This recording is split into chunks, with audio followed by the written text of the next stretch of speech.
大家好，欢迎来到 T 先生的菜地和蘑菇坊。今天有一个惊喜，就是我的朋友从另外一个城市给我寄来了这些鲜枣，大红枣。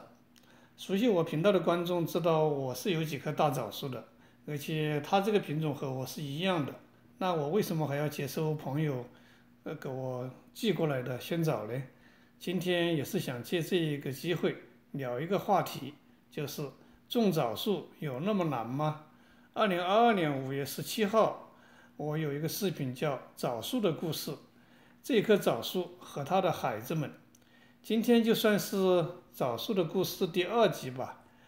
我今天要聊一聊这棵枣树和它那些命运多舛的孩子们。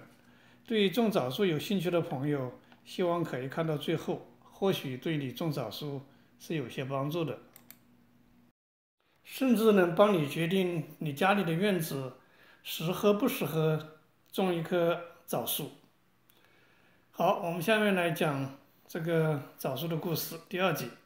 我们知道枣树的根系它有一个特点，就是它分布在土壤的表层，大概1到2英尺的位置，而且它的根系受刺激之后会产生新的枣苗，我们叫自生苗。那这种自生苗，你看我这满院子都是，它一般结的果子是不能食用的，是那种野枣、酸枣。但是呢，它可以用来做砧木、嫁接，适当的接穗，嫁接产生新的枣苗。在过去的10多年，我每年都嫁接不少的枣苗，送给周围的朋友。在这10多年里，送出去的枣苗不说有100棵，那50棵是绝对有的。我有一个农场有一个朋友，他有个农场，我说我帮你建立一个枣树林吧。我分2年，一共给了有将近20棵枣苗。过了2年之后，我问他，哎，你那个枣树林怎么样啊？哎呀，他说不好意思，都被羊给啃掉了，因为羊的破坏性是很大的。那还有一个朋友呢，他找我要了几次枣苗，他弄去之后就不知道怎么他就弄死掉了。然后最近一次我给他，已经都有3年了。在他那个贫瘠的土壤里，3年之后，你看还是跟原来大小差不多。他又想找我要枣苗，我说你先把你那棵枣苗养大吧，你把那棵养不大，再给更多的也是没有用的。那另外有一个朋友，他是在外地，我去年给他寄了3棵，他今年春天又问我还有没有枣苗给他。哎，我说我去年给你寄了3棵嘞。哎呀，他说一不小心有一棵被狗咬断了，还有一棵呢，割草机给割了，那另外一棵后来一不小心忘记浇水，给干死掉了。那剩下的我还听见有的被冻死了，有的浇水过多老死了，还有很多我送出去的枣苗，那可以说是音讯全无啊。所以在过去10多年，有这棵枣树所产生的小枣树宝宝们，真的是命运多舛，大部分都夭折了，少数几棵还在生死的边缘上挣扎。这也是为什么前天我收到我朋友的短信，他的枣树种得很成功，我感到非常的惊喜，也很高兴。他说你们给的那棵枣树特别好，这3年每年都结500棵以上，枣又大又甜。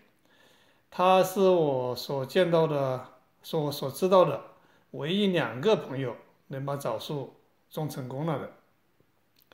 按说枣树其实不难种，因为它不需要什么管理，也可以说不用整枝。虽然我讲了很多整枝的技巧，其实你不完全不理它也是可以的。它有一个最大的优点，就是没有什么虫害，也没有什么病害，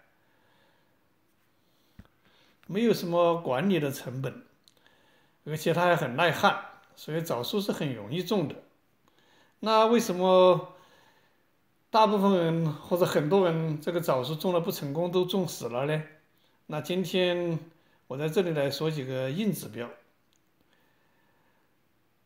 第一就是土壤环境，这个土壤啊，一定是要疏松肥沃的土壤，这是跟枣树的根系所决定的。枣树的根系它和大部分的这种树是不一样的。我们所见的大部分这个树都是称为主根系，也就是说它有一个很深的主根，深深的扎到土壤里面去，然后呢，从那个主根系再分出很多的系，侧根、须根，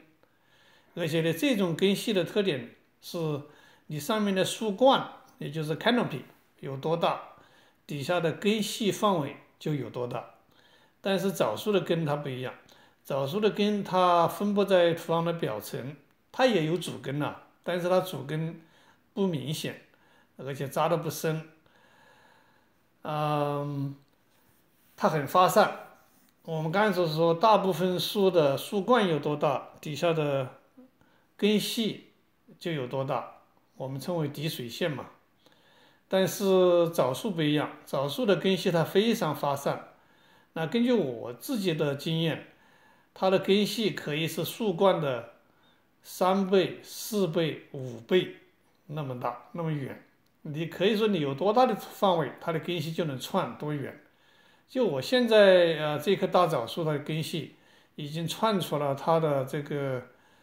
原来的树冠的位置，大概是5倍的距离，可以说有20米吧。那由于这个特点，你要是土壤环境不好，不方便它这个发散型的根系能够向外延展的话，那这个枣树生长它就不 happy。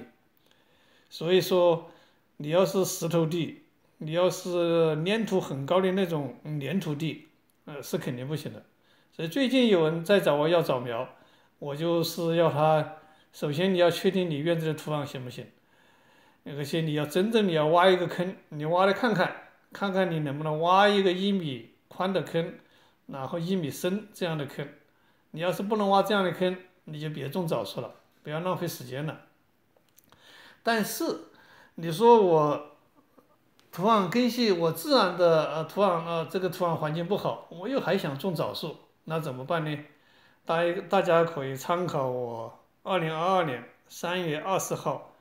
有一个视频，枣树的移栽定植。不瞒大家说，我现在已经搬家了，我那院子的几棵大枣树都留给后人了。那我现在的这个院子的土壤呢，就极其恶劣。我专门有视频，有些视频也提到过，经常关注我的朋友应该知道，是极不适合种枣树的，就是那种石头地。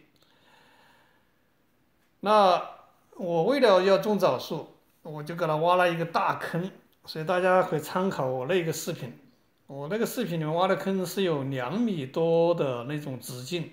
有1米深这么一个坑。那我的理念呢，基本上这就不能跟我以前的院子的大枣树相比了，所以它的根系就没有那么好的环境。但是这就相当于给它提供了一个天然的大盆栽环境。然后呢，每年呢在时不时跟它换土，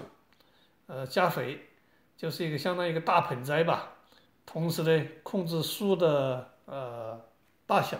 也不让它长得太高了。所以你万一你后院的土壤不好，你又还想种枣树，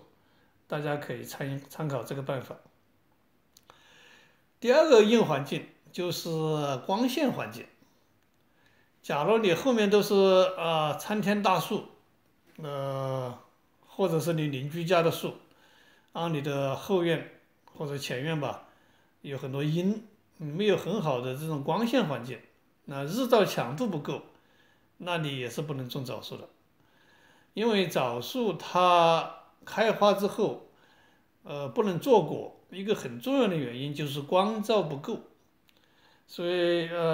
这也是在我这个视频群里面经常有很多朋友问的，就是说他的枣树为什么不挂果？我在2022年7月6号也有一个视频，就是说为什么你的枣树只开花不结果？大家可以参考我那个视频，那是有实际的证据。光线不够，那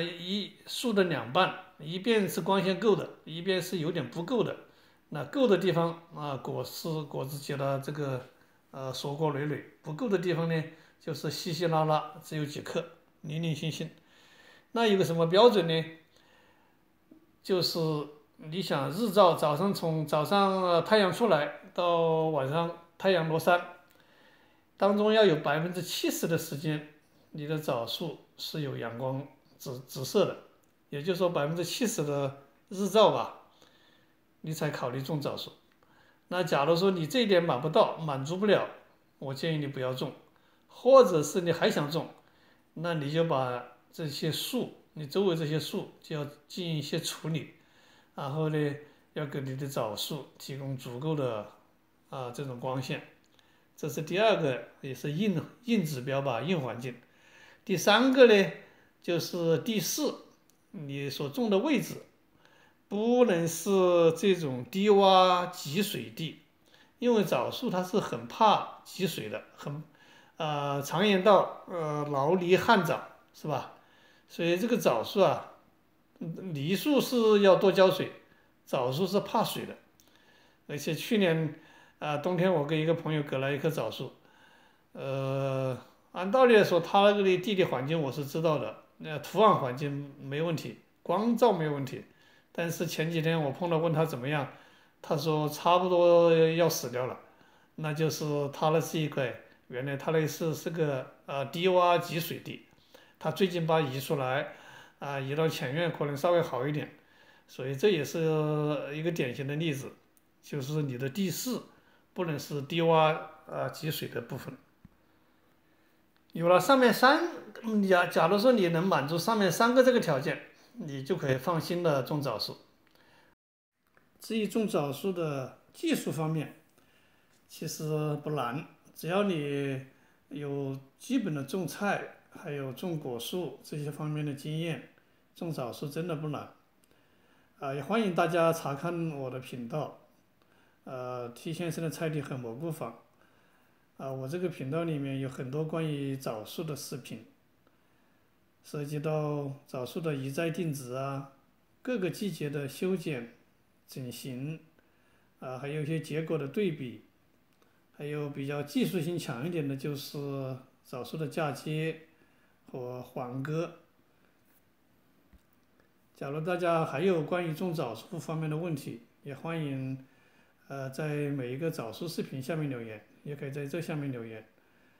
也可以欢迎高手，我们有交流。我是能深切地感受到我们国人都有个红枣的情节，都喜欢种枣树。在我这个频道里面，枣树视频是可以说是最受欢迎的一个栏目之一。我和大家一样，也是非常喜欢种枣树，吃枣子，各种各样的吃法。所以在过去的10多年，我也一直是有着浓厚的兴趣，也花时间和精力在这方面探索，摸索种枣树的规律，然后也是做出了这些视频。所以欢迎大家交流点评，也提出不同的意见。最后，作为这一个枣树的故事的结尾，我在前面已经提过了，我已经搬家了，所以最后我跟大家分享一个照片，就是最近我又回到我以前的家，没有进到后院，就在外面有一棵枣树照了相，在这里分享给大家，也是纪念吧这一棵枣树和他的孩子们。这是其中的一个孩子，枣树这个树形虽然不大，因为它是种在前院草坪上的，但是我们看真的是硕果累累，这个鲜红的枣子挂满了枝头，压弯了枝头，这个有的枝头都压到这个草地上了。好了，我想这也是我跟这个枣树说再见的时候，也结束了这棵枣树的故事第2集。谢谢大家有耐心听到这里，我们下期节目再见。